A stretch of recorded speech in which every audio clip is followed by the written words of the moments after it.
நேயர்களே வணக்கம். நாம் இங்கே எடுத்துக்கொண்ட இந்த தலைப்பு என்பது கோபுர கலசங்களில் தானியம் வைப்பது ஏன் என்ற தலைப்பின் அடிப்படையிலே நாம் இங்கே தெரிந்து கொள்ளலாம். அதாவது நம் முன்னோர்கள் கட்டிய பிரம்மாண்டமான கோயில் கோபுரங்கள் வெறும் ஆன்மீக அடையாளங்கள் மட்டுமல்ல, அவை மனித சமுதாயத்தை காக்கும் உன்னத அறிவியல் மையங்களாகும். கோபுரத்தின் உச்சியில் உள்ள கலசங்களில் தங்கம், வெள்ளி போன்ற உலோகங்களுடன் சில குறிப்பிட்ட தானியங்களும் நிரப்பப்படுகின்றன.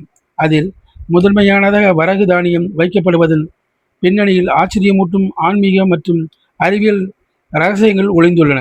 இடிதாங்கி கோபுர கலசங்கள் பொதுவாக செம்பு அல்லது பித்தளையால் செய்யப்படுபவையாகும். இது உலோகம் என்பதால் அவை காற்றில் உள்ள மின்சாரத்தை ஈர்க்கும்.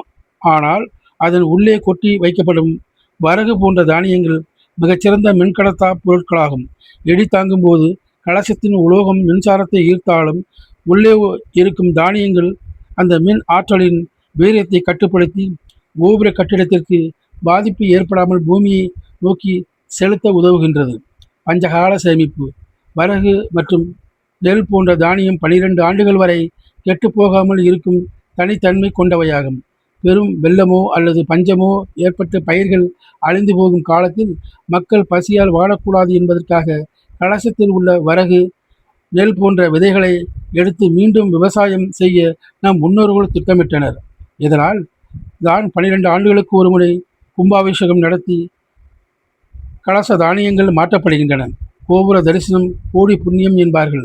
அத்தகைய கோபுரங்கள் ஆன்மாவை மட்டுமின்றி மனிதர்களின் உயிரையும் வாழ்வாதாரத்தையும் காக்கும் அரணாக திகழ்கின்றன.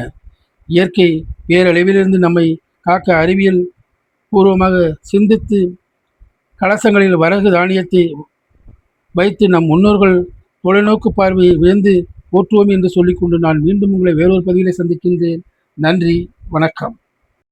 என் இனிய தமிழ் மக்களே, உங்கள் ஆதவன் டிவியில் ஆதவன் டிவியுடன் இணைந்திருங்கள். உங்கள் ஆதவன் டிவியில் ஆதவன் டிவியுடன் இணைந்திருங்கள்.